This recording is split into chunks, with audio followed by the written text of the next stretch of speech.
Si vamos a abrir la Biblia, estamos estudiando Primera de Tesalonicenses y todavía nos encontramos en el capítulo número 4. Corresponde hoy, hermanitos, dar continuidad a este capítulo 4 y vamos a leer del versículo número 9 en adelante. Primera de Tesalonicenses, capítulo número 4.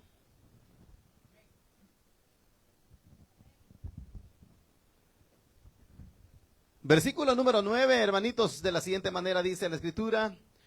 Verso 9 del capítulo 4 de Primera de Tesalonicenses dice: en cuanto al amor fraternal, no necesitan que les escribamos, porque Dios mismo les ha enseñado a amarse unos a otros.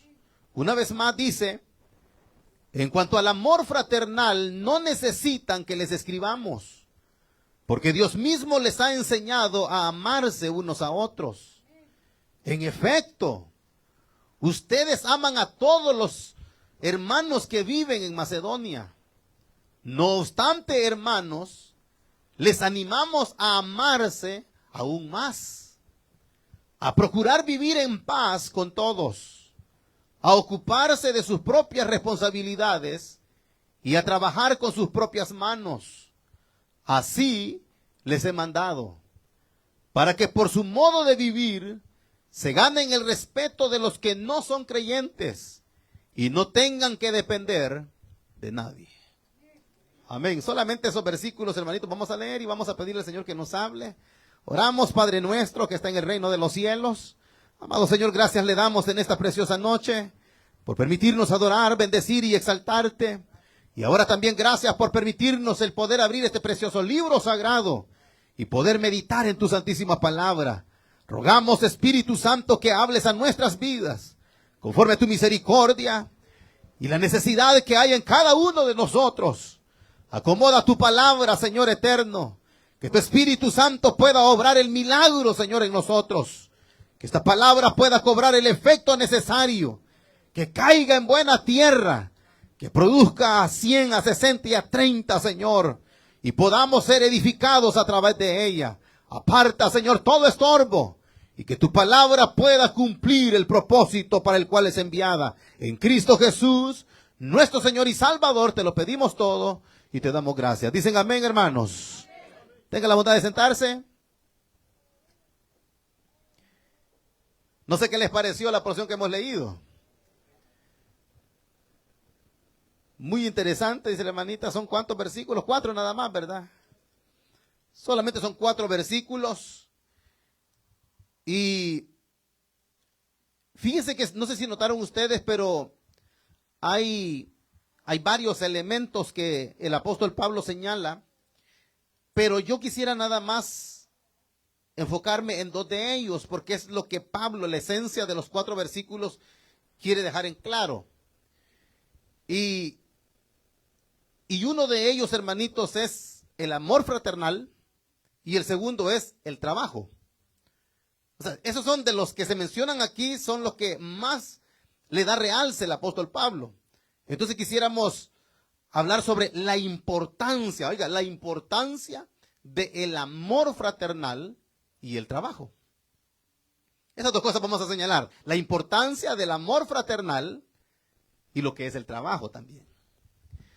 Ahora, como yo ya se los he mencionado, hermanitos, anteriormente, esta primera carta del apóstol Pablo a los tesalonicenses se divide en 2 partes, si ustedes recuerdan lo que yo les he venido diciendo. En 2 partes se divide Tesalonicenses. Los primeros 3 capítulos, prácticamente el apóstol Pablo, lo que él quiso dejar en claro y señalar, era cómo había sido todo el desarrollo de su ministerio y cómo fue que él echó mano de aquellos elementos para poder ser eficaz y poder tener éxito en la proclamación del evangelio. Y si ustedes recuerdan, vimos muchos temas donde dentro de ellos iban esos elementos que el apóstol Pablo echó mano para poder lograr el alcance que logró en la proclamación del evangelio. Ahora, esa es en la primera parte. Ahora, la segunda parte es lo que hemos dado inicio ya en el capítulo número 4. Quiere decir que capítulo 4 y capítulo número 5 es la segunda parte de esta carta. Y en esto yo les he venido diciendo de que Pablo va a echar manos y va a señalar elementos básicos y prácticos en la vida cristiana. Si ustedes recuerdan, para finalizar ya el capítulo número 3, ya desde ahí empezaba él a mencionar esos elementos básicos y prácticos para la vida de los creyentes. Y el primero de ellos, solo le estoy recordando esto, y el primero de ellas era el amor. Acuérdese el tema que decíamos, que esa era la señal o la medida de Dios para poder ver el crecimiento del creyente. Y no era, decíamos nosotros, no es un privilegio, no es el atuendo que podamos traer, no son las palabras que nosotros expresemos, sino que el amor, Dios lo mide a través, el crecimiento espiritual, Dios lo mide a través del amor. Entonces, de ahí empezaba Pablo ya a hablar de esos temas y o elementos prácticos de la vida del creyente. Ahora, después de eso, si ustedes recuerdan, seguía el siguiente tema, que era que decía que él teníamos que crecer más y más en la vida que Dios le agradaba. O sea, si llegábamos a que el crecimiento espiritual se mide en el amor, debíamos de crecer más en amor. O sea, aquí no es de que, ay, el hermano ya lo ascendieron a otro privilegio. Miren cómo el Señor, cómo lo va exaltando y que va creciendo el hermano. No, no es eso.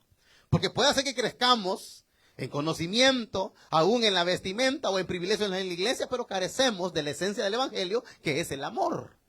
Entonces, ahí es donde Pablo llegaba a ese tema. Ahora, ya el viernes anterior, ¿alguien se acuerda qué meditábamos? Era otro tema práctico. ¿Alguien se acuerda cuál era? Pero hay otra palabra. La pureza sexual. Oiga, ese era era un tema bien práctico. Entonces, Pablo se ve en la necesidad de hacerle ver a la iglesia de Tesalónica ese tema. ¿Por qué? Lo decíamos, porque acuérdese que los tesalonicenses, ellos no eran creyentes, ellos eran paganos. Ellos venían de adorar imágenes. Entonces, a ellos no tenían la religión no les regulaba nada de eso. Quiere decir que ellos, en cuanto a la relación sexual de la pareja de ellos no era regulado por nada. No habían hábitos que les decían a ellos que tenían que tomarlos para poder llevar una vida santa. Entonces Pablo empieza a decir de que la voluntad de Dios es que nosotros seamos santificados. Y luego, si ustedes recuerdan, dice, y se aparten de la inmoralidad sexual. Ahora, yo les hacía la diferencia de lo que dice la Reina Valera y lo que dice la versión internacional, porque en la Reina Valera decía fornicación, y nosotros fornicación lo limitamos a decir que es aquella pareja, oye, que se une sexualmente, pero fuera del matrimonio. Eso aparece, o sea, lo limitamos nosotros fornicación en eso. Oh, son aquellos que no están casados, ellos están en fornicación. Pero yo les decía que ahora, ya que el tiempo ha avanzado y no en este tiempo de Reina Valera y Casidoro de Reina y Cipriano de Valera, ahora esta interpretación es más exacta al original griego. Entonces, aquí utilizaron la palabra más adecuada y dice inmoralidad sexual. Y la palabra inmoralidad sexual abarca no solamente lo que significa lo que nosotros tenemos como fornicación hoy, sino que abarca también, decíamos, ¿alguna otra cosa se acuerdan que era? Violación. Esa es inmoralidad sexual. El incesto iba también ahí. ¿Algo otra? ¿Se acuerdan? El adulterio. La homosexualidad. O sea, todo eso, oiga bien, es inmoralidad sexual. Entonces viene Pablo y les habla a ellos, a los tesalonicenses, que ellos no tenían ninguna regla de conducta que los hiciera pensar y decir, bueno, de verdad que estamos mal nosotros, mi amor. No nos hemos casado. No, ellos en la vida, dice, no da suficiente con que estemos juntos, nos amamos y Dios lo sabe. Claro, Dios lo sabe, pero Dios lo que quiere es la santificación para su iglesia. Y que haya eso, que haya pureza en la sexualidad. Fíjese que cuando yo pensaba esto no se lo decía el viernes anterior, pero recién convertidos nosotros, miren, nosotros nos convertimos a finales de noviembre del 95. En marzo del 96 ya nos estábamos bautizando. Toda la familia, 7. 2 papás, 5 hijos. Vea cuántos años mis padres vivieron en unión libre. Y como ellos vivían en la religión, ellos no sentían que les redarguyera el Espíritu Santo, decir, miren, ustedes tienen que casarse. No, ellos vivían la vida tranquilos, estaban. Pero cuando ya viene el Evangelio, ellos entendieron que estar en unión libre no tenía ninguna bendición para ellos. Entonces, rapidito se movieron. Y vea, noviembre, diciembre, enero, febrero, marzo, 3 meses. Y ellos se rebuscaron porque ya el Espíritu estaba dentro de ellos y les hacía ver de que no podían seguir así. No podían seguir en esa inmoralidad sexual en la cual se encontraban. ¿Y qué hicieron? Casarse. ¿Por qué? Porque ellos anhelaban bautizarse en agua. Porque luego ellos querían tomar la Santa Cena y no lo podían hacer porque estaban en pecado. Inmoralidad sexual. Solo estaban unidos y no estaban casados. Entonces Pablo ahora llega a este tema bien importante, que es lo que meditábamos el viernes anterior. Por lo que no lo vieron, váyanse a Facebook, que ahí está. Sí, porque estuvo muy, no le gustó lo que estuvieron. Sí, estuvo, pero cosa seria ese mensaje. Perdón. En YouTube lo vamos a subir despacito. Sí, porque lo que hacemos del Facebook lo subimos luego al YouTube. Pero ahorita lo pueden ir por si no lo escucharon, pero es bien interesante, hermanito, lo que es el tema de la pureza sexual. De no estar en una unión libre que no trae bendición. Entonces, ese es el llamado de Pablo. Ahora, vea que son 3 temas elementales, prácticos y básicos que el apóstol Pablo ha venido diciendo. Ahora, que llegamos al versículo número 9, viene a tratar otras 2 cosas. Y una es esa que le estoy diciendo, que ahora viene y se vuelve un poquito atrás y habla acerca del amor. Pero dice Pablo aquí, del amor fraternal. Ahora, vamos a entrar ya en detalles, que es lo que vamos a tratar ahorita, esos 2 elementos, que es el amor fraternal y lo que es el trabajo. Ya días atrás yo le mencionaba que según en el griego, habían 4 formas de referirse al amor. ¿Alguien quiere decirme una? Ágape, primero. ¿Alguien más aquí? Uno es el ágape. El eros. Tercero. Aquí, hermanitos. Ya dijeron el amor ágape, el amor eros. Están otros 2 más. Que en el griego, para referirse, o sea, que ellos eran más específicos, para dirigirse al amor entre parejas, decían el amor eros, que es erótico. Y cuando querían referirse al amor de Dios o entre los hermanos, era el amor ágape. Entonces, le voy a dar una pista. Para referirse el amor entre familias, ¿cómo se le llama? El amor que hay entre usted con su papá, con sus hermanos, con sus primos. No. ¿Alguien se acuerda? No, nadie. El amor estorge. Estorge. Ese es el amor que hay en familia. Ahora, el cuarto, ¿cuál es? El amor entre amigos. ¿Pero cómo se llama ese? Peor, dígame usted. Estorge, ¿de dónde sale esa palabra? El amor filial, que es entre amigos. Entonces, vea, para nosotros los latinos hay una sola palabra, ¿verdad? El amor entre los hermanos, el amor en la pareja, el amor de la familia, es el mismo para nosotros. Pero en el griego no. Ellos utilizaban cabal la palabra exacta para referirse a lo que querían decir. Entonces, pero ahora Pablo está hablando, ¿de cuál está hablando entonces aquí? ¿Alguien sabe de cuál de los 4 que le acabo de mencionar? Cuando dice, en cuanto al amor fraternal, ¿a dónde cabe ese? ¿En cuál de los 4? ¿Quién dijo eros? Fraternal, sí. Es fraterno, es fraterno. Y el maestro dice, ¿a dónde aplica el amor fraternal? ¿En el ágape? ¿En el eros, filia o estorge? ¿Estorge?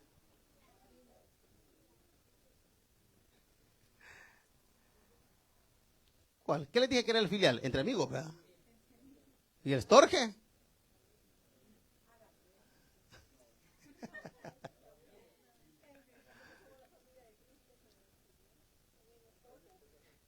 Va un poco lo que vamos a decir ahorita. Mire, cuando Pablo dice aquí el amor fraternal, va hablando del filial.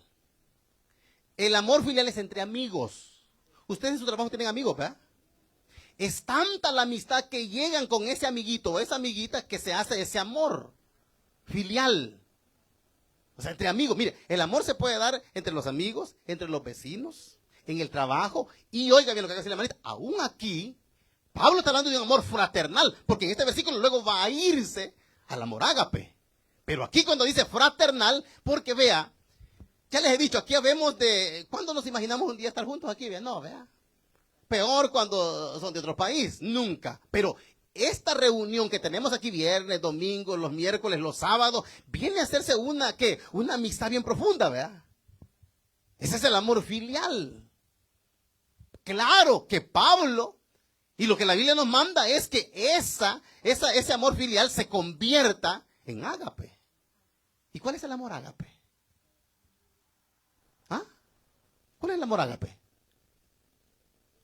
El de Dios, pero ¿cómo lo podemos nosotros entenderlo para nosotros? Porque claro, es el amor de Dios, pero Dios quiere que entre nosotros haya amor ágape. ¿Sí o no? Vaya, si el amor ágape es el de Dios, entonces, ¿cómo Él representa su amor hacia nosotros? ¿Cómo es ese amor? ¿Perdón? Santo, uno, pero hay algo más exacto. Casi le va dando ya. Es un amor desinteresado. Entonces, el amor que debe de haber entre nosotros, estando en filial, porque somos aquí, somos de tanto tiempo tenemos de estar aquí juntos, ya nos sentimos que nos queremos, ¿sí o nos sentimos cariño? Pero eso nos debe llevar al ágape, que debe de haber amor de Dios, un amor desinteresado. Que yo voy a amarla a usted aunque usted no me ame, hermanita. Y aunque usted hable de mí, yo la amo. Y aunque usted diga de mí lo que sea, yo la amo. ¿Por qué? Porque Dios me llama a mí a amar como el amor de Dios. No filia, no ágape, no eros, no. El amor ágape, el amor de Dios somos llamados aquí en la iglesia. Entonces viene Pablo y viene con el tema ese, otra vez del amor. Entonces dice así, en cuanto al amor fraternal, ¿qué dice Pablo? No necesitan que les escriba.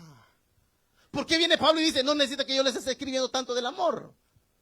Porque dice aquí, Dios mismo les ha enseñado a ustedes. ¿Qué nos ha enseñado Dios a nosotros?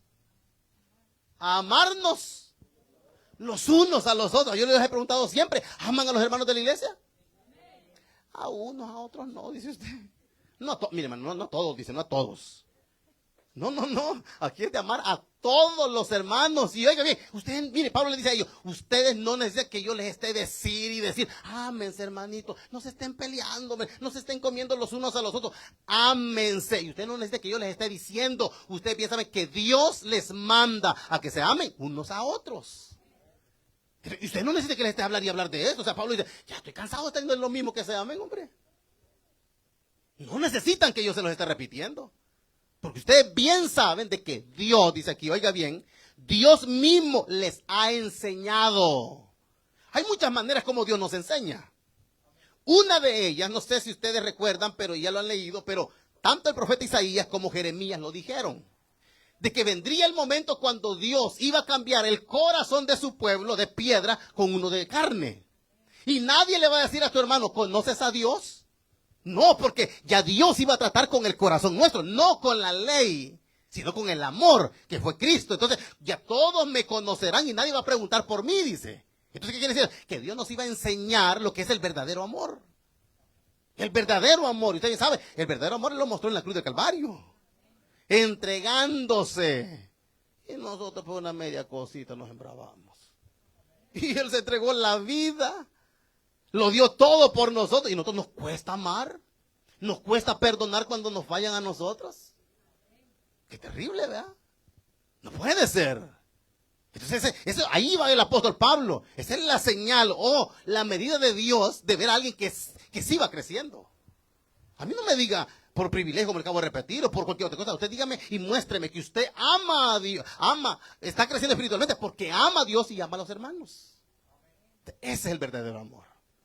Entonces aquí dice, Él mismo les ha enseñado que se amen unos a otros. Ahora, esa es una segunda escritura. Ahora, pero vea, hay gente allá afuera que se ama también, que no conozcan al Señor, fíjese. Sí, hay gente que se ama.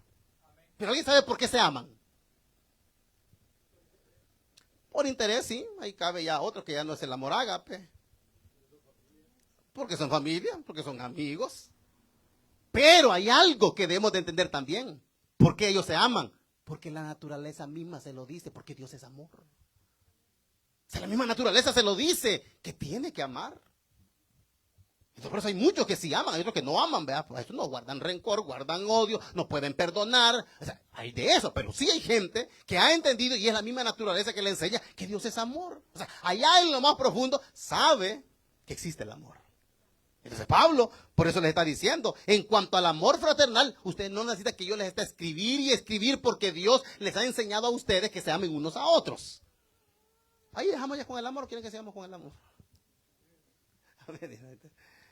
Ahí vamos a dejarlo ahorita, tal vez más adelante va a seguir Pablo, pero ahí está el primero, el amor fraternal, que es bien importante para nosotros, hermanitos. Como les digo, mire, esto de verdad es básico para usted. Porque aquí no puede haber que no haya amor. Lo contrario del amor, ¿qué es? ¿Ah? Odio, ¿verdad?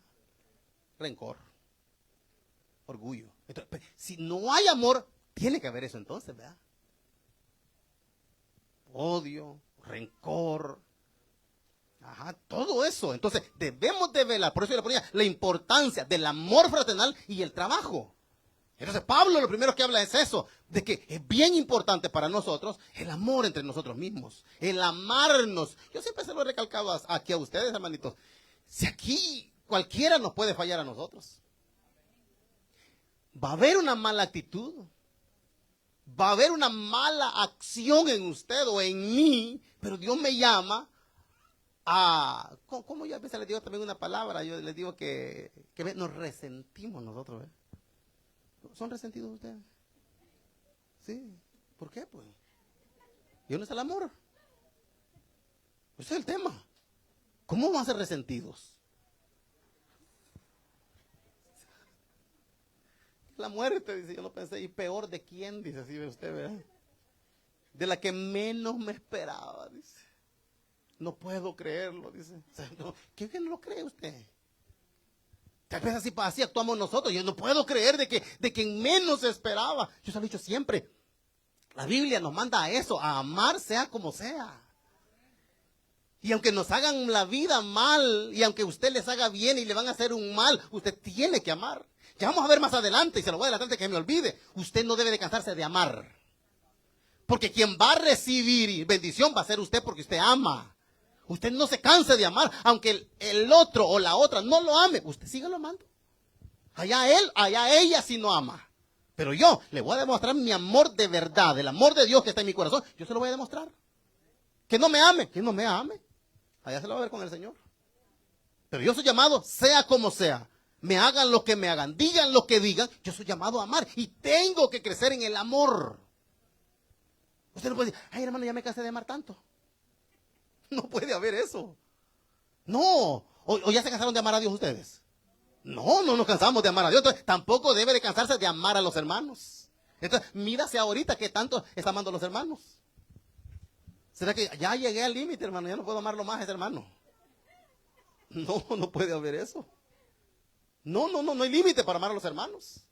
Tenemos que crecer y crecer, porque eso más adelante lo vamos a leer, de amar. Así que Pablo aquí se está refiriendo al amor fraternal, pero ahora vea que en este mismo versículo ya cambia y es un llamado para el amor ágape. Dice, en cuanto al amor fraternal, no necesitan que les escribamos, porque Dios mismo, oiga, ahí viene el otro, les ha enseñado a amarse unos a otros. Ahí habla del amor fraternal, pero ahora dice, les ha enseñado, ¿y qué enseña Dios? El amor de Él. Y el amor de Él es ágape, un amor desinteresado. Aquí, como le digo, no es como en el mundo. Y Jesús eso le encaró a los fariseos. Y le dijo a sus discípulos, ustedes no sean como los fariseos hipócritas, que aman a quienes les aman.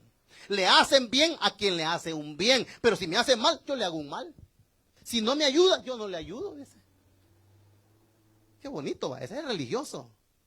Pero vino el Señor y dijo, amen a sus enemigos. Háganle bien. Cuando les piden un favor, háganselo. Si te pide prestado, dáselo. Si te pide la capa, dale la túnica también. Que cargue una mía, vaya con el 2. Ese es el amor de Dios. Ese es el verdadero amor de Dios. El desinteresado, que no actúa porque como actuaron con él. Acuérdese, es lo que dice, aguas de fuego amontonará sobre su cabeza y Jehová te lo va a pagar. Ya tiene que, usted, mire, es que lo más duro es hacerle bien a quien nos hizo un mal.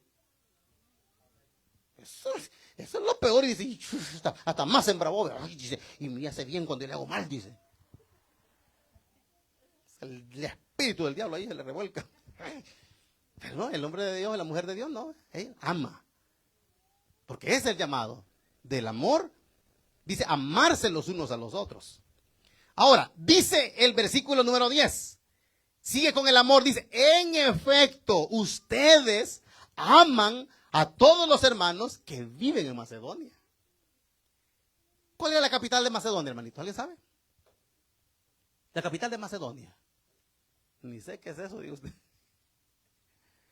Hemos venido mencionándolo, porque ¿qué carta estamos estudiando ahorita? Entonces la capital de Macedonia es Tesalónica. La capital de Macedonia era Tesalónica. Y es aquí donde Pablo había llegado. ¿Cuánto más o menos le he dicho a ustedes que estuvo Pablo cuando fundó esta iglesia? ¿3 qué? 3 semanitas fue lo más que estuvo, y Pablo ya había establecido una iglesia. Oiga, 3 semanas. Yo le pregunto, pues a los de aquí, ¿verdad? Ustedes se acaban de convertir y tienen apenas 3 semanas. ¿Creen ustedes que ya en 3 semanas podrían amarse entre ustedes? Ay, dice muy poquito, hermano. 3 semanas no me alcanza para conocer a la hermana que tengo a la par, al hermano. Y ustedes que están aquí 3 semanitas para ver a un hermanito y que ustedes ya digan, yo amo a los hermanos, 3 semanas suficiente para amarlos. ¿Creen que fuera suficiente? Costara. Amén, dicen. ¿Y cómo están en la práctica? 3 semanas. Y esto, 3 semanas. ¿Y qué dice Pablo? En efecto, ustedes aman a todos, no a unos cuantos, aman a todos los hermanos de Macedonia. ¿Hasta dónde había llegado el impacto del evangelio y la conversión de estos tesalonicenses, que ya 3 semanas fueron suficientes para amar a todos los que se habían convertido? Es que estos sí de verdad eran hermanos. Solo nosotros no, ¿eh? No, si nosotros al vernos sospechosos nos vemos. Si uno dice, yo no creo que este hermano ame de verdad. No. Y estos 3 semanitas, y dice, llaman no dice que una parte, a todos los hermanos. Y vea que un dato muy curioso, dice, aman a todos los hermanos que viven en Macedonia. No dice, aman a todos los hermanos de la iglesia. ¿Sabe por qué no dice Pablo iglesia? Porque no estaba la iglesia como está hoy. No crean que Pablo andaba allá por Macedonia, voy a dar mi vuelta, tal vez encuentro algún local para la iglesia. No era así. Cuando habla de aquí de los hermanos, eran los que se reunían en las casas. Porque, acuérdese, ya lo he dicho muchas veces, ¿hasta qué año empezaron ya a reunirse así en grupos grandes? ¿Alguien se acuerda? Ya lo he dicho muchas veces. ¿Sabe hasta cuándo? Hasta el 3er siglo. Los primeros 300 años solo estuvieron reuniéndose en casas. Ya a los 300 años del 3er siglo, ahí ya empezaron a reunirse ya en locales grandes. Por eso aquí Pablo no dice iglesia, sino que aquí dice que amaban, dice, a todos los hermanos que viven en Macedonia. Acuérdense, Pablo había llegado a predicar ahí. ¿Qué les dije la vez pasada, ya días atrás? ¿Cuál era la estrategia de Pablo para evangelizar? ¿Alguien se acuerda? ¿Cuál era la estrategia de Pablo para evangelizar? ¿Nadie? No. Sí, entiendo lo que la hermanita dice, que se hacía a los sin ley para ganarse a los sin ley. Se hacía a los débiles para ganar a los débiles. Pero no. ¿Cuál es la estrategia que yo les he dicho según lo que hemos estudiado hasta ahorita en Tesalónica? Exacto, iba a las principales ciudades, porque las principales ciudades no era tanto porque había más gente, sí la había, pero era porque en las principales ciudades se daba lo que era el comercio. Venían de las aldeas, de los pueblos, de los cantones, y llegaban a la ciudad, y allí les predicaba. ¿Y qué pasaba? Cuando les predicaba, se iban para sus pueblecitos y les llevaban el mensaje, y así crecía la obra. Entonces, eso es lo que hacía el apóstol Pablo. No creo que Pablo, pueblecito que iba pasando, pueblecito que iba evangelizando. No. Pablo tenía una estrategia, y era llegar a las principales ciudades. Llegando ahí, el evangelio, poniendo la semilla, ¡pum!, se expandía. Esa era la estrategia de Pablo. Ahora, en nuestros días, ¿qué tenemos que hacer entonces? Nosotros haciendo nada más una pauta en esto. Uno dice, hermano, ¿y por qué no salimos a evangelizar, a predicar a las calles ahí? Ya lo hicimos, vean, un tiempo, mucho tiempo lo hicimos. Cada quien tiene su llamado. Pero ahora yo les pregunto, ¿cuál creen ustedes que es la manera más estratégica y diría yo más efectiva el día de hoy para proclamar el evangelio? ¿Cuál creen que es? ¿Cuál creen que es? ¿Perdón? No. ¿Perdón? Exacto. Hoy son las redes sociales. Hubo un tiempo que la estrategia era no de ir a predicar allá a los cantones, y está bueno porque hay gente que tiene eso de ir a los cantones, de ir a los mercados, irse a los buses, ir a predicar en las calles. Está bien, es el llamado de ellos, pero ahora hay que ser estratégico como Pablo lo fue en su tiempo. Él dijo, tenemos que ir a las principales ciudades y ahí ¡pum! Va a ser una bomba. ¿Cree usted que Pablo anduviera predicando? No lo hubiera. Mire, ¿por qué en este tiempo lo hizo de esta manera? No le iba a alcanzar la vida si seguía haciéndolo de esa manera, de ir de pueblo en pueblo. Iba a morirse y no iba a alcanzar a hacer lo que hizo, que desde Jerusalén hasta Ilírico lo había llenado del evangelio. Entonces, si Pablo estuviera hoy, ¿cree que anduviera así lo mismo? No, él agarrara las redes sociales hoy. Ni agarrara, porque a mí le voy a decir una cosa, ahorita tampoco ni sirve mucho lo que es la radio ni la televisión. Ya ese no tiene el impacto que tienen las redes sociales hoy. Hoy las redes sociales son las que se mueven y esa es la manera para poder ahora evangelizar y llevar el mensaje. De Pablo, eso era lo que hacía. Ahora, dice, seguimos en el versículo número 10, dice, no obstante, hermanos, dice, oiga, les animamos, ¿a qué? A amarse aún más, lo que les dije. Se aman, no se canse de amar. Entonces dice, no obstante, o sea, ¿qué quiere decir cuando dice no obstante? Como les acabo de decir, ustedes no necesitan que yo les esté escribiendo de que se amen. Pero dice, no obstante, lo voy a seguir diciéndoselos. Pero en otras palabras, Pablo dice, pues yo no voy a cobrar el efecto de decirles que se amen como el efecto que va a producir Dios en ustedes. Pero aún así, dice, se los digo otra vez, ámense más y más. Pero digo, tenemos que amarnos más. Tenemos que amarnos más, es como la pareja, ¿verdad? El problema es que llega un momento de descuido y sentimos que ya no amamos a la mujer como la amábamos al principio. Y la mujer llega un tiempo donde ya siente que ya no lo ama al hombre. Ya lo ve raro, dice. Por diferentes causas, motivos, circunstancias, ya no la ve la misma, ya no lo ve al mismo hombre. Y parece ser que ese encanto que había desde un principio se va perdiendo. Ya se estanca donde ese amor debería de ir floreciendo más, ¿sí o no? Debería de irse amando y amando cada día más. Entonces, lo mismo es aquí entre el amor entre nosotros. Porque dice, no obstante, hermanos, les animamos a amarse, oiga, aún más. ¿Aman ustedes a los hermanos? Ámenlos más. Si aman a los hermanos, ámenlos más todavía. Hoy vamos a demostrar que nos amamos. Sí, ahorita vamos a abrazarnos todos ahorita. Y no estamos al 31 todavía. Vamos a hacer un ensayo hoy. No, porque el 31 todos allá, ay, hermano, feliz año, vamos a decirnos. Feliz año. Y todo el año estuvo toda brava. Y feliz año, vamos a estarnos abrazando. No, hombre, no sirve. El amor es de todo el año. De seguir creciendo, seguir creciendo. Y si hay asperezas, tenemos que arreglarlas. Sí, es como en el hogar, bien bravo, todo trompudo el hombre y amanece así, y ahí seguimos toda la semana, ¿verdad? De campeones. En vez de arreglar las cosas, ¿verdad? No, más nosotros los hombres, ¿verdad? Amén, hermanos, lo uno, los demás, los demás callados se quedan. Sí, nos agarramos llaves nosotros y bravos ahí, ¿verdad? Que ella se humille, de que ella me tiene que pedir perdón, dice el hombre, ¿verdad? Que ella me pida perdón, dice, yo no cometí, ella fue, dice. Pues aunque haya sido ella, ¿usted qué está haciendo? Ese es el problema que nos cuesta a nosotros, ¿verdad? Nos cuesta doblegar el orgullo nuestro, ese es el problema, nos cuesta, porque esta naturaleza baja y degradada no le gusta, hermanito, no le gusta humillarse. De venir y decir, sí, yo cometí el error, yo fui, es cierto, perdóneme. Si es la pareja, mi amor, perdóneme, sí, yo fallé, ¿verdad? Volví a cometer lo mismo. Metí la pata otra vez y yo dije que iba a cambiar, iba a ser diferente. Pero eso es lo que tenemos que hacer y nos cuesta a todos. Entonces Pablo dice, no se cansen de amar. Dice, no obstante, hermanos, les animamos a amarse aún más, dice. O sea, no se queden con eso. 11. Dice, oiga, no solamente habla del amor, ahora vienen otros elementos. Procuren vivir en paz. ¿Ustedes viven en paz, hermanitos? ¿Tienen esa paz interna ustedes? ¿Tienen la paz en su hogar? ¿Tienen la paz en su familia? Ah, no, dice, mi hermana por allá, no, dice. Más la que está allá en el país, dice. No, dice, ya, lo que me hizo allá, dice, me he dado cuenta, dice uno. Y agarran eso allá, hermanito. Digo yo, Dios mío, ¿dónde está el amor, vea?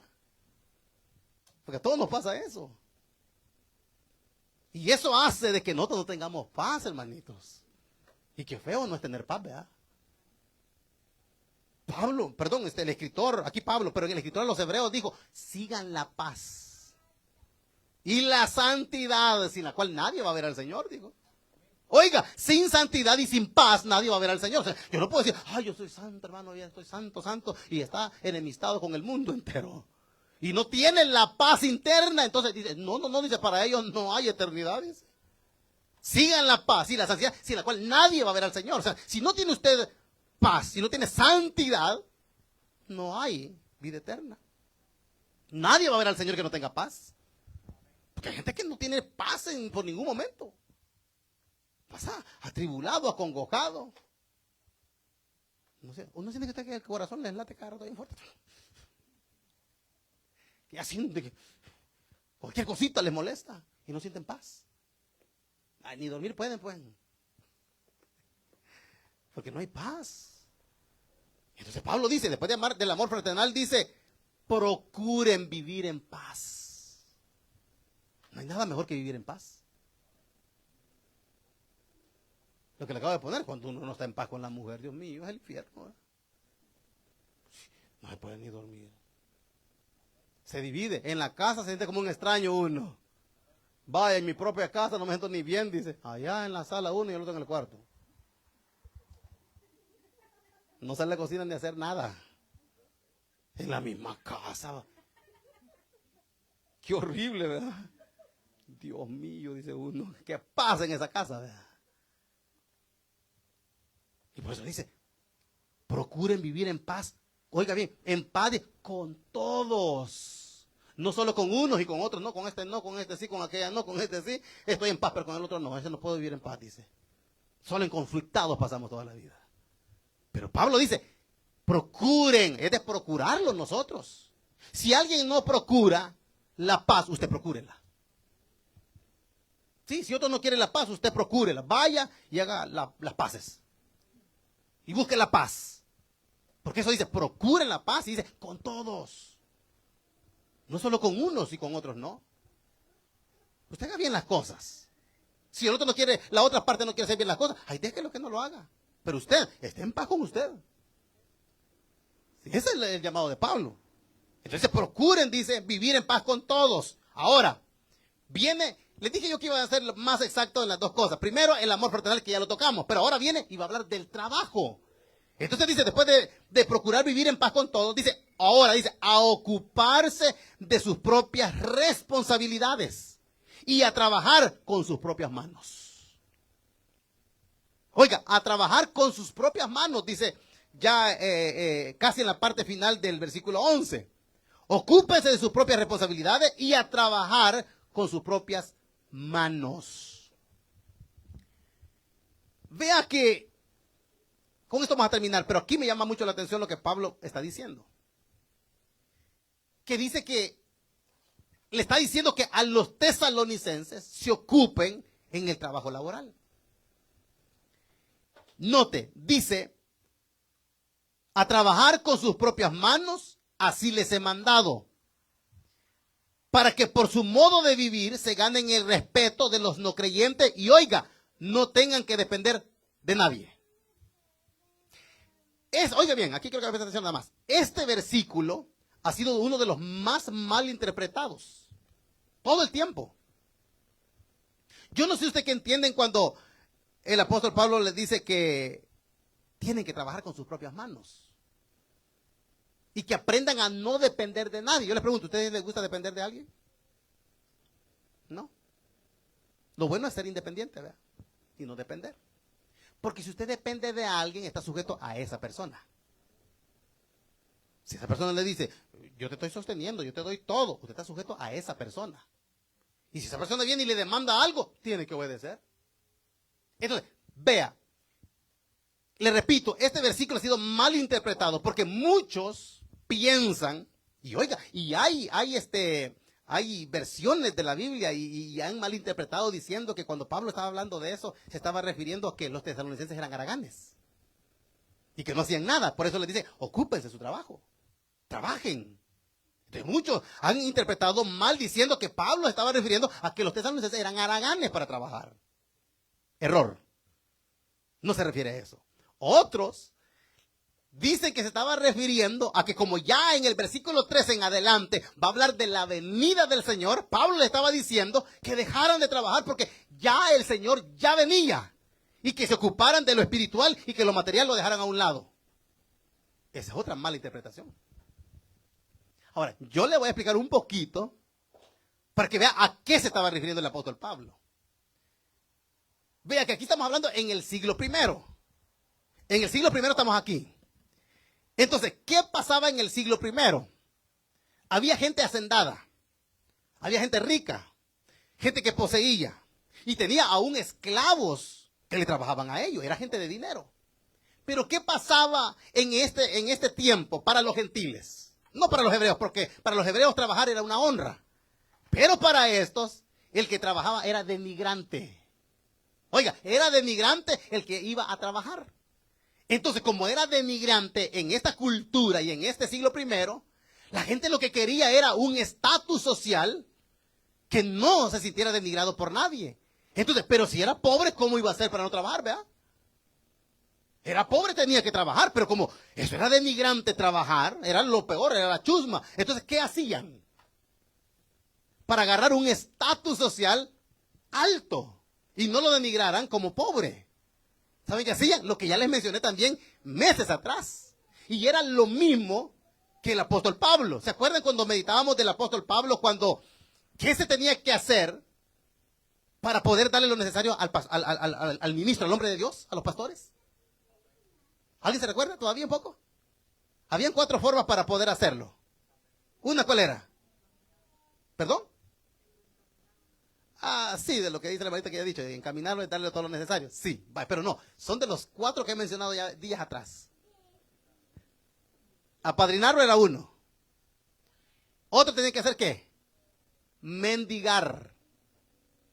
O sea, decía, no, pues si el ministro predica, hay que pida ayudita, que se quede ahí en la puerta y que pida, ponga su canastito y que le den. O sea, era mendigar. Otro, que vaya a trabajar. Y otro, era ese. Y a eso quiero llegar ahorita. Como le estoy diciendo que en este momento, en la cultura en el primer siglo, el trabajar era denigrante y nadie quería estar en ese estatus bajo. Querían estar elevados. Entonces, ¿qué hacían para poder no trabajar? Y quitarse esa mancha de decir, uy, esto es pobre. Buscaban un patrocinador. Le llamaban algo así como patronazgo. Entonces, ¿qué tenían que hacer entonces en este entonces? Veían a alguien que tenía dinero, sea hombre o mujer, y claro, ese que tenía dinero miraba en las personas. Si había alguna cualidad que tuviera y dijera ese o ella, yo te patrocino. Yo te voy a dar todo para que vivas, pero ¿qué pasaba? Vas a estar bajo mi dominio y vas a hacer lo que yo te diga. Entonces es ahí donde Pablo dice que no tenga que depender de nadie. Pablo no quería depender de ningún patrocinador. ¿Por qué? Lo iban a condicionar a él a decirle, predica esto, pero no prediques esto. Pablo dice, yo no quiero depender de nadie. Por eso mis manos me han servido para sostenerme a mí y a los que están conmigo. Entonces, ¿qué pasaba en este entonces cuando alguien quería quitarse esa mancha de estar en lo más pobre y tener un estatus social grande? Buscaban un padrino. Entonces venía, y más, oiga bien, si ese que tenía dinero miraba una cualidad en algún joven que decía, oh no, este tiene algo, le voy a sostener, le voy a dar todo, pero voy a sacarle provecho a ese fulano. Entonces Pablo a eso se está refiriendo aquí. A no depender de alguien. Y no crea que solamente era de dinero. Era que iban a condicionar la palabra de Dios. El evangelio iban a condicionarlo. Y Pablo dijo, a mí nadie me está condicionando si yo tengo que decir esto o no tengo que decir esto. No, decía Pablo. Él era independiente y predicaba el evangelio sin que nadie le estuviera diciendo, mira Pablo predica, pero predica suave, Pablo, hombre. Tranquilo, no ofendas a la gente. Suave así, la gente se va a resentir. Ya ves que hay bastantes resentidos en la iglesia, aquí en Tesalónica, le decía. No, decía Pablo, yo no decía. Yo voy a decir las palabras como es, decía. A mí nadie me está condicionando, así que no recibo de nadie nada. Ahora, le pone dos ejemplos y terminamos ya. ¿Se han oído del Martín Lutero, verdad? Ah, no todos, pues. ¿Sí han escuchado a Martín Lutero? Fue uno de los más grandes reformadores de la iglesia. Vea cómo fue, para los que no saben. Él era un monje católico, alemán. Él se dio cuenta del verdadero evangelio porque un día encontró la Biblia en un convento. Dice que andaba entre tantos libros y encontró el libro negro. Y dice que empezó a fojearlo sin que se dieran cuenta los religiosos. Porque nadie podía tener la Biblia porque se daban cuenta de la verdad. Entonces él leyó aquella parte que dice en Romanos, mas el justo por la fe vivirá. Entonces viene él y el Espíritu le hizo ver y digo, me han tenido engañado todo el tiempo diciendo que por obras, que haciendo esto voy a ser salvo. Pero la Biblia dice aquí en Romanos que el justo por la fe, no por otra cosa. Entonces él que hizo las 95 tesis las fue a pegar en Wittenberg, en la catedral, hermanitos. ¿Y qué le acarreó eso? Que la iglesia católica lo expulsara. Se hizo un hereje, dijeron. Claro, pero vea, les voy a contar la otra parte. Uno ve lo bonito que, oh, qué siervo de Dios ese. Dice, es como Lutero, no hay otro, pero hay algo malo en él. Hubo algo malo en él. Él, estando en el convento, él estaba de acuerdo en el bautismo de niños. Pero ahora que conoce el evangelio, él bien se dio cuenta, oiga, él bien se dio cuenta que ese bautizo no era real. No servía, porque el evangelio es después de la conversión, no es antes. Dígame, a un niño no le piden, ¿se quiere bautizar, niñito? Ellos no entienden. Por eso no sirve el bautismo de niños. Y Lutero lo sabía, porque él ya, teniendo la Biblia, lo había entendido. Pero, ¿qué cree que pasó? Él mantuvo esa doctrina del bautismo de niños. Entonces, ¿qué pasó? Él buscó un patrocinador. Y eran los príncipes de ese entonces. Lo patrocinaron para callarlo y decirle, no digas nada. Di que el bautismo de niño es el que debe de ser. Porque él sabía que si él le decía a los príncipes de que ese bautismo no era el correcto, vio la señal. Entonces dijo, no, dijo, me van a quitar la vida, no, mejor me mantengo aquí tranquilito, dijo, esto me están sosteniendo, porque este hombre no murió de anciano, porque a él le preservaron la vida, le dieron todo hasta el día de su muerte, pero él, ¿qué pasó? Estuvo de acuerdo con la iglesia católica y no con la verdadera verdad de lo que es el bautismo. Aquí anoté el nombre porque es un poquito raro. En ese tiempo estaba Zwinglio. Zwinglio era un suizo. Ese sí se mantuvo en la verdad. Y por mantenerse en la verdad y no venderse a los príncipes que lo sostuvieran económicamente, le quitaron la vida a él. Porque él sí le decía, Lutero, bien sabes que ese bautismo no sirve. Porque sí que, claro, Lutero decía a los príncipes, ustedes no están bautizados correctamente. ¿Qué quería decir? Que no eran creyentes. Porque la entrada al catolicismo, ¿cuál es? El bautismo. El catecismo lo dice, que la entrada a la iglesia verdadera católica es el bautizo. Y si yo les decía, el bautismo de ustedes no es el correcto, atentaba contra su propia vida. Entonces él dijo, mejor me quedo callado, dijo, me van a mantener, dijo. O sea que se vendió Lutero, vea. O sea, no todo fue bueno de Lutero, hermanitos. Él se vendió por guardar la vida, pero no dijo la verdad en esa área. No la dijo. Termino con otro ejemplo. Levanta la mano, ¿alguien ha escuchado de Flavio Josefo? Esos nombres, digo usted. Flavio Josefo. Mire, ya va a ver cómo le pusieron Flavio Josefo. Él se llamaba Josefo. él fue un historiador y fue un escritor prominente. Entonces, era lo mismo del tiempo este. Él, para poder tener un estatus social alto, Flavio lo patrocinó. A tal grado de que el patrocinio de este hombre adoptó el nombre de él, de su amo. Él era Josefo, pero se puso el nombre de su amo, Flavio Josefo. Pero vea cómo él tuvo que hacerlo de poder ser patrocinado y no decir la verdad. O sea, ahí se ven que en el tiempo siempre se ha dado eso, de hombres que se han mantenido con la verdad, aunque pierdan la vida, pero muchos se han vendido con tal de obtener algo temporal y no decir la verdad. Y él fue uno, Flavio Josefo, que él estuvo bajo príncipes que le dieron todo el sustento. Y como le digo, como él fue un prominente escritor y historiador, dijo el que lo patrocinaba, este sí va a ser un grande. Y va a decir, este yo lo patrociné. Entonces, eso es lo que hacía la gente, hermanitos, para tener un estatus. Entonces, ahora vamos al punto. Es donde Pablo dice, oiga, dice, trabaje, ocúpense con sus propias responsabilidades, a trabajar con sus propias manos. Entonces, por eso es que al final dice, para que no dependan de nadie. Así como Lutero dependió de los príncipes y Josefo de Flavio, ustedes no vendan la verdad del evangelio. Eso le estaba diciendo a los tesalonicenses. No vendan la verdad del evangelio. No dependan, que solo porque les van a dar algo, ustedes van a callar la verdad. Entonces es ahí donde le dice ahora, trabaje con sus propias manos. Y dice, así les he mandado. O sea, Pablo ya se los había dicho anteriormente a ellos. De que trabajaran con sus propias manos, que se ocuparan de sus propias responsabilidades y que vivieran en paz. Y es ahí donde dice el 12, para que por su propio modo de vivir se ganen el respeto de los no creyentes. O sea, los no creyentes van a ver que ustedes están trabajando con sus propias manos. Y que ustedes no están siendo mantenidos por nadie. Y como le digo, no era tanto Pablo que hablara por el dinero que iban a ser sostenidos, sino que lo que iban a hacer es condicionar las convicciones propias del evangelio.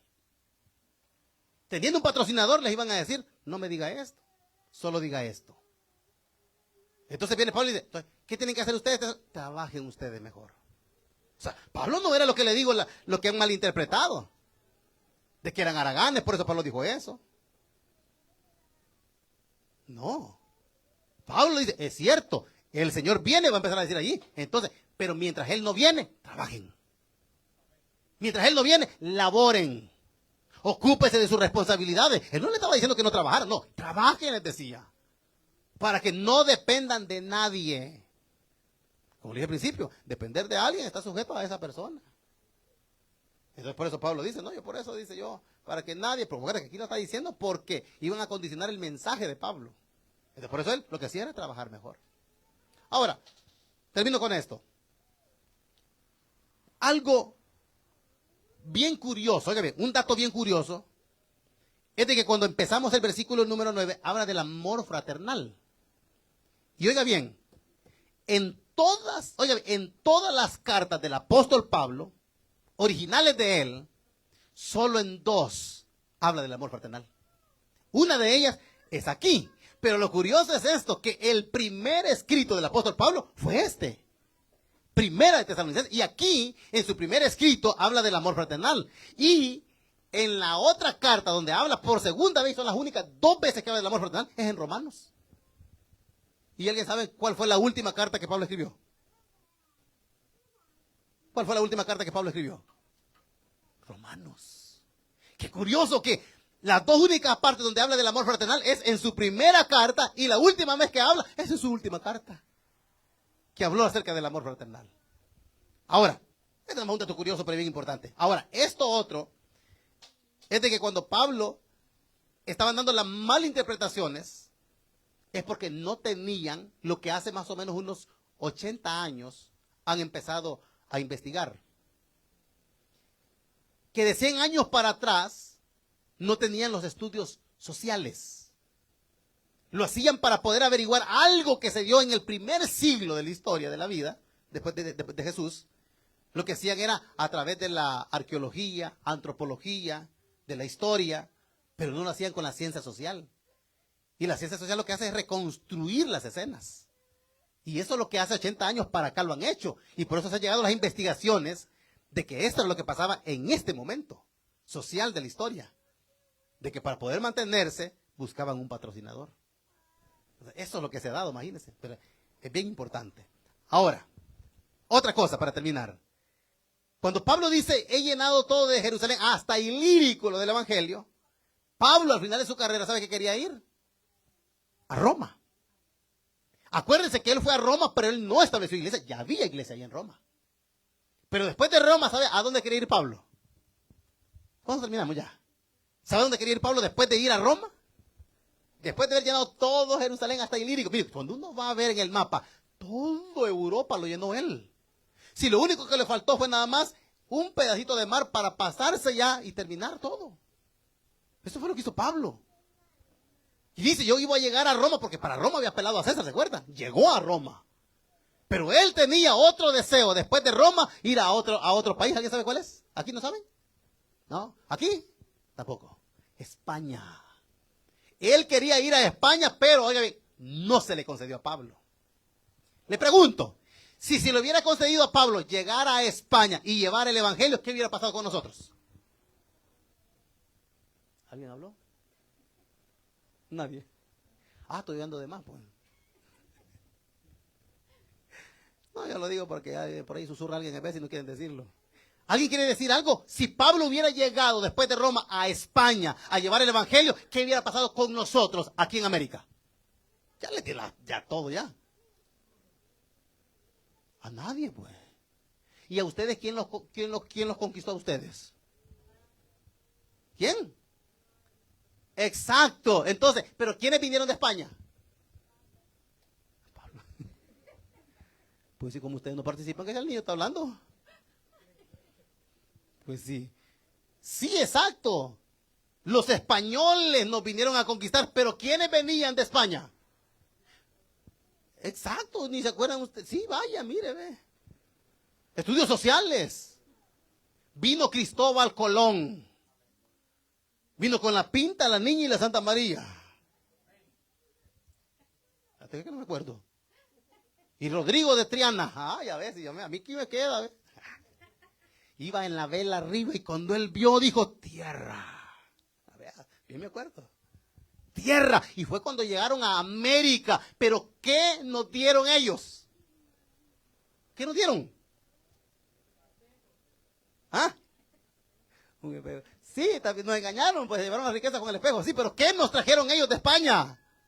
El catolicismo. Eso nos heredaron ellos. Entonces, pero dígame, si Pablo hubiera llegado a España, ¿qué nos hubiera llegado a nosotros? El verdadero evangelio. Pero como Pablo no llegó, vinieron los católicos y nos vendieron la mentira. Por eso es que en América, ¿alguien sabe cuántos años tiene de evangelio? ¿Cuántos años de evangelio tiene América? 100 años. ¿Por qué?